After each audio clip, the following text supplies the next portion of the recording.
Здравейте! В това видео искам да ви представя новата ни услуга за периодични документи, която е много полезна за фирми, които издават ежемесечно едни и същи фактури или проформи, било то за наем, било то за някакви абонаменти.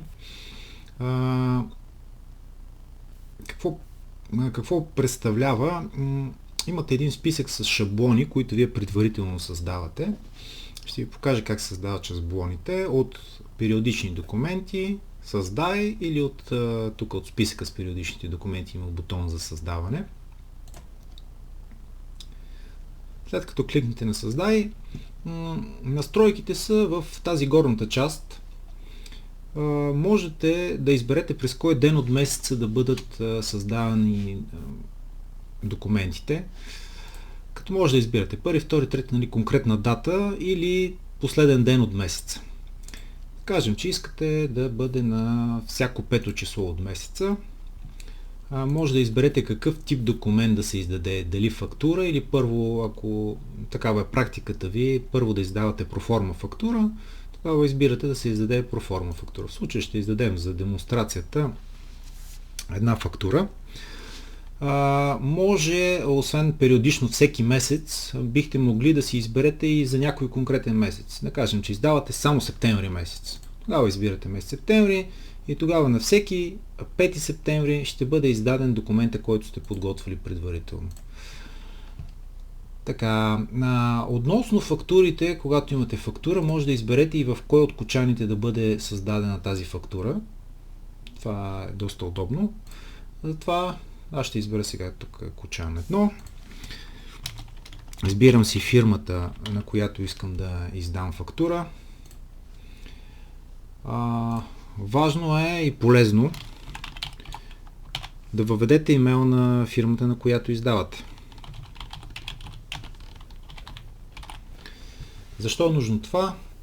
Защото когато издадем автоматично фактура, ние и автоматично ще изпратим имейл на този ваш клиент, че има издаден документ за него.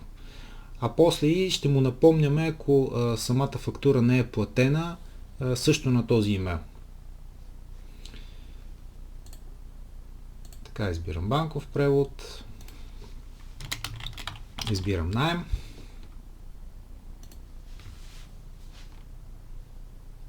И с това шаблона е създаден. Но искам да ви покажа нещо, което е още по-полезно за вас.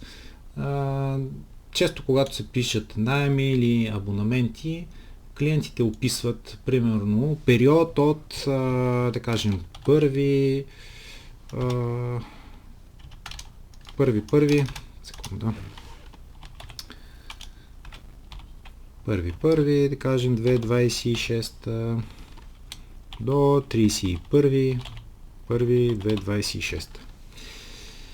Ако работите по този начин, е малко неудобно да ползвате шаблона, защото шаблона ще ви създаде с точно определените дати, които сте въвели. И вие трябва ръчно да ги сменяте всеки месец, което губи смисъл от тази услуга.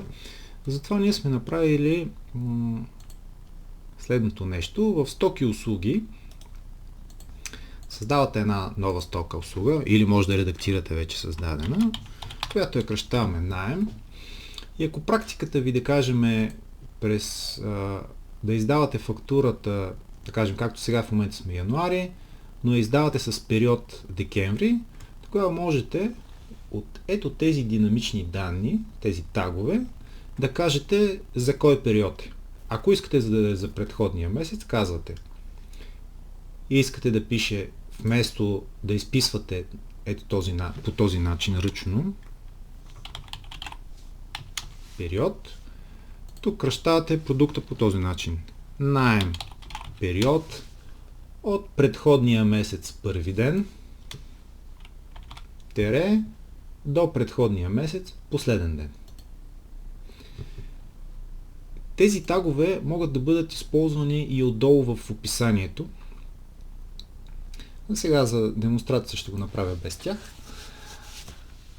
Виждате, имаме и, да кажем, че сега сме януари, можете да издавате и за текущия месец.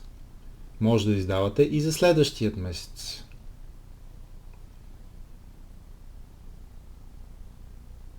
Имаме текуща година, предходна година, първи ден. Това е когато издавате за някакъв, примерно за годишен период, а не за месечен период. Тук може да добавим и други тагове, от които бихте имали нужда, така че просто свържете се с нас, кажете ни какво имате нужда и ще видим дали е възможно и практично да бъде добавен.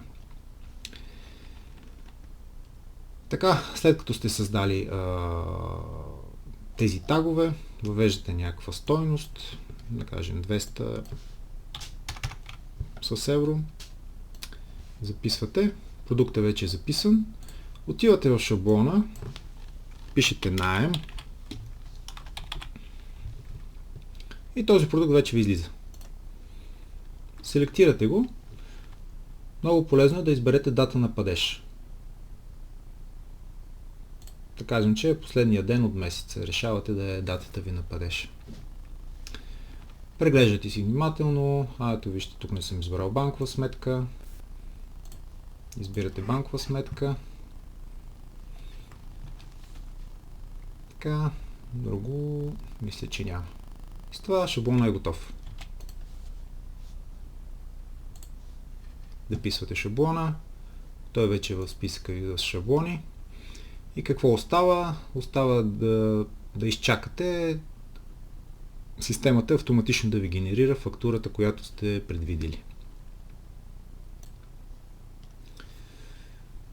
Ако създавате шаблона днес, както е 5.1, и аз го създадох да бъде на всяко пето число, трябва да се изчака известен период, около 5-10 минути, за да бъде генерирана тази фактура автоматично. През това време ще ви покажа друго нещо полезно, което е свързано с периодичните документи, тъй като въведохме дата на падеж 31. От правила за фирмата можете да заложите кога да напомняме на вашите клиенти, че има неплатен документ. Има възможност за 3 напомняния. Както заложихме за 31, примерно третото напомняне да е един ден, примерно да е на датата на падеж. Другото примерно да е 5 дни преди датата на падеж и първото да е 10 дни преди датата на падеж.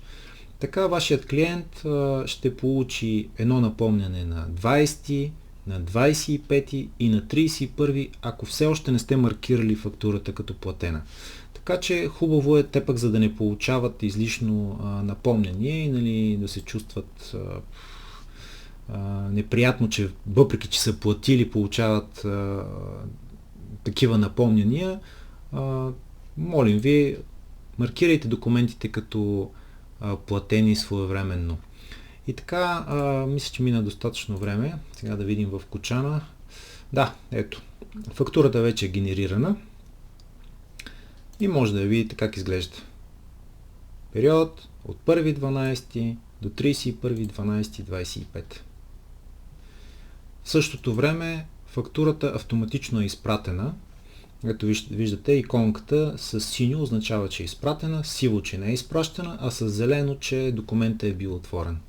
Също може да виждате това и в изпратени документи. Тук може да виждате и на коя дата е бил отворен, ако е отворен. Мисля, че това е за периодичните документи. Друго забравих тук да пропуснах да ви кажа, че ако в случай, че поради някаква причина искате временно да бъдат спрени издаванията на тези периодични документи, за да не изтривате шаблона и после да се налага да го създавате наново, от падащото меню можете просто да изберете не генерирай периодичен документ, т.е. на пауза, записвате и този документ няма да бъде генериран, докато не го активирате отново. Като изберете дали да бъде издадена фактура или проформа. Това е за сега. Ако имате някакви въпроси или предложения, моля ви, пишете ни или се обаждайте.